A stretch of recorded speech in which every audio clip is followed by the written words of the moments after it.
लुप्ति करण या विलोपन विधि।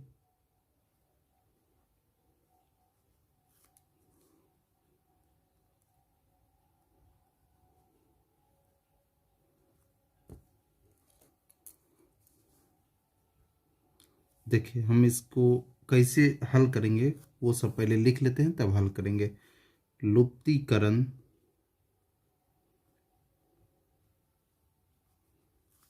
विधि में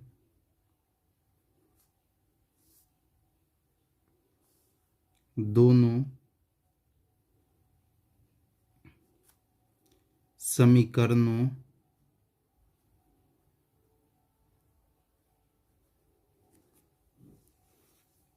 में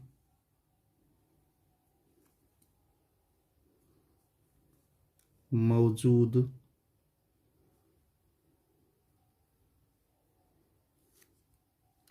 कोई एक अज्ञात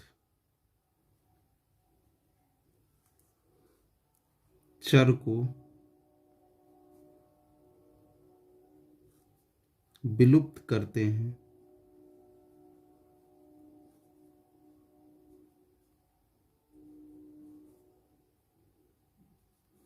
तथा निम्नलिखित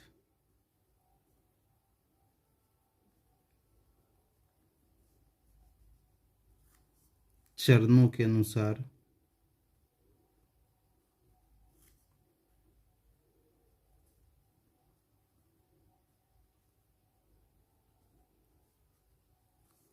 आगे बढ़ते हैं।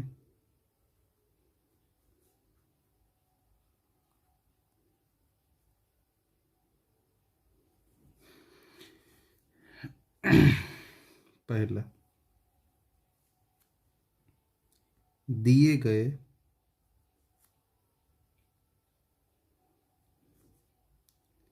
समीकरणों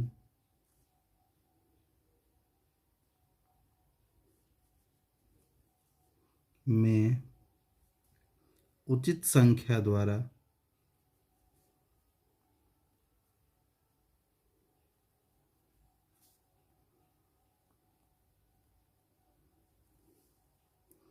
इस प्रकार गुणा करते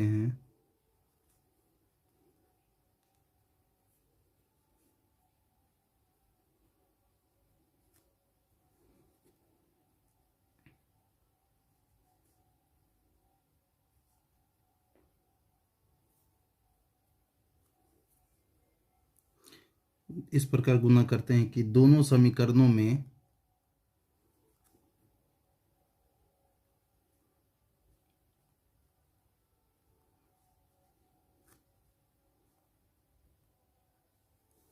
किसी एक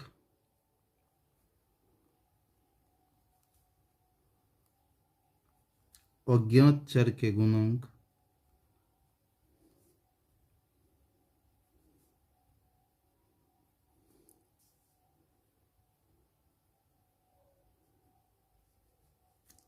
का आंकिक मान समान हो जाए।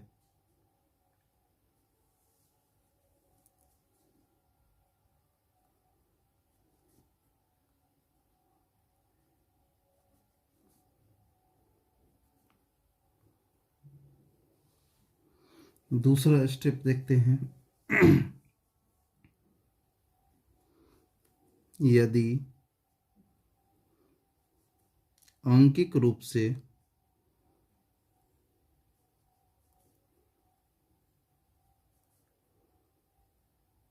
समान गुणांकों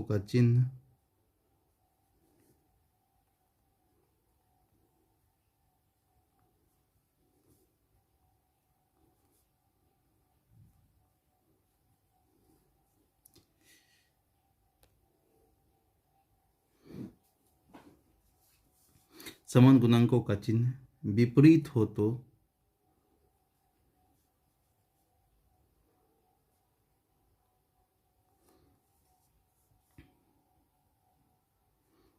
दोनों समीकरण को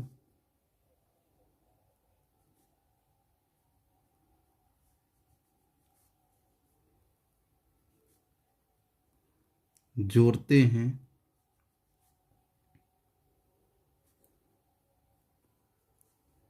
अन्यथा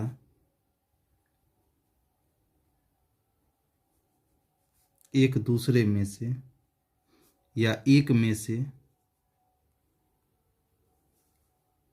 दूसरे को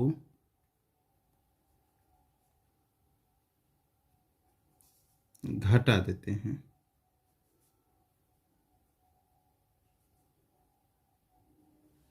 तीसरा स्टेप्स देखते हैं हम लोग। इस प्रकार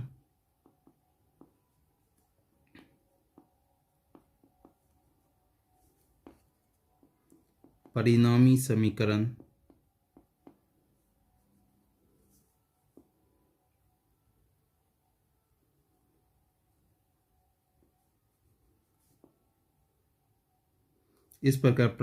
परिणामी समीकरण एक चर में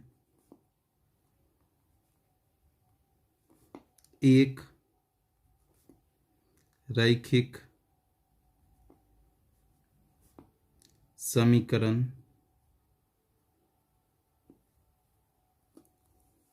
हो जाता है।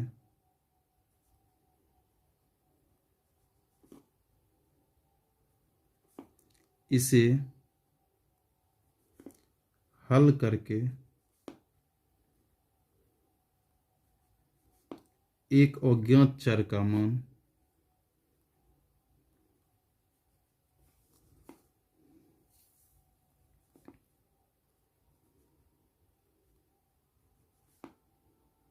ज्ञात कर लिया जाता है।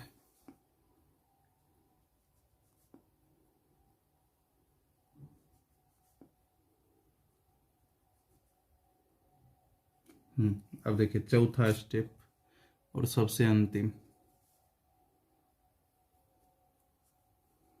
अब इस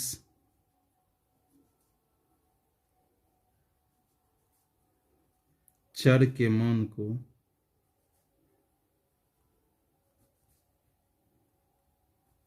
दोनों समीकरणों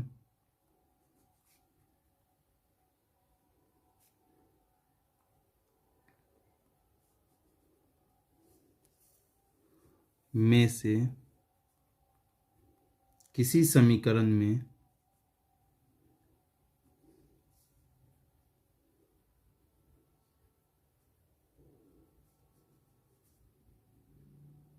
प्रतिस्थापित कर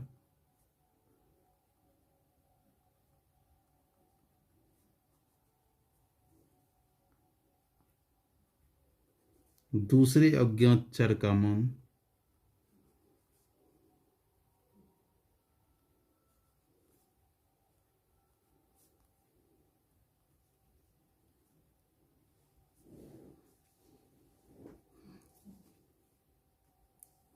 ज्ञात कर लिया जाता है।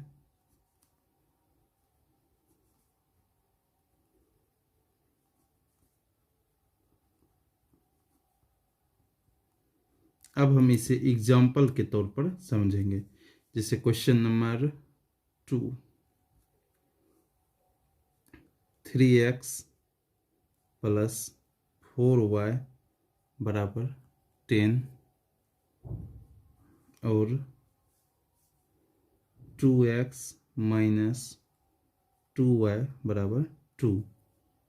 देखिए, तो जो सबसे फर्स्ट में रहेगा उसको हम लोग समीकरण 1 मानेंगे और जो सेकंड में रहेगा उसको समीकरण 2 मानेंगे। तो सबसे पहला स्टेप इसमें हम क्या लिखाए थे, जो दिए गए समीकरण में उचित संख्या द्वारा इस प्रकार गुणा करते हैं कि दोनों समीकरणों में से किसी एक अज्ञात चर के गुणांक का अंकित मान समान हो जाए। जैसे यहाँ पे देखिए है क्या, यहाँ 3x है, x के गुणों में यहाँ 3 है और x के गुणों में 2 है। हमको इक्वल रहना चाहिए। अगर इक्वल नहीं रहता है तो हम लोग इक्वल करते हैं। जैसे यहाँ देखिए y के गुणांक में 4 है और यहाँ y के गुणांक में 2 है। इक्वल यहाँ भी नहीं है तो हमको इक्वल करना पड़ेगा। या तो x वाला को इक्वल करते हैं या तो y वाले को इक्वल करते हैं। तो देखिए अगर x वाले को इक्वल करेंगे तो इसके गुणांक से इस समीकरण फर्स्ट को गुणा करना पड़ेगा, और समीकरण फर्स्ट में जो है x का गुणांक उससे समीकरण 2 को गुणा करना पड़ेगा। लेकिन y को अगर हमको बराबर करना है तो यहाँ 4 है, यहाँ 2 है, तो समीकरण 2 को अगर हम 2 से गुना कर देंगे तो y वाला बराबर हो जाएगा। तो हम लोग समीकरण 2 को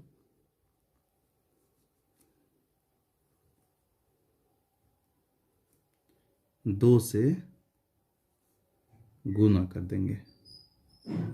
गुना करने पर तो देखिए समीकरण 2 को हमको 2 से गुना करना है, तो समीकरण 1 को हम कुछ नहीं करेंगे। समीकरण 1 मेरा क्या है, 3x + 4y बराबर 10। समीकरण 2 क्या है, 2x, लेकिन जब इसको हम 2 से गुना करेंगे तो हो जाएगा कितना, 2 दूनी 4x माइनस 2 दूनी 4y बराबर फिर 2 दूनी 4। अब देखिए तो दूसरा स्टेप लिखाए थे, अगर यदि आंकिक रूप समान गुणांकों का चिन्ह विपरीत हो तो दो समीकरण को जोड़ते हैं। तो जैसे यहाँ पर देखिए +4y है, यहाँ -4y है, अपने आप यहाँ पे कट जाएगा, एक प्लस में था एक माइनस में था। यहाँ देखिए 3x 4x तो कितना हो जाएगा 7x, यहाँ 10 और 4 14, 7 से इसको काट देंगे, 7 दूनी 14, तो x बराबर कितना आ गया मेरा 2। अब यह x का मान जो 2 आया है इसको हम कोई भी समीकरण में रख सकते हैं, या तो 1 में रख सकते हैं या 2 में रख सकते हैं। तो हम किसी में भी रख करके y का मान निकाल सकते हैं। तो x का मान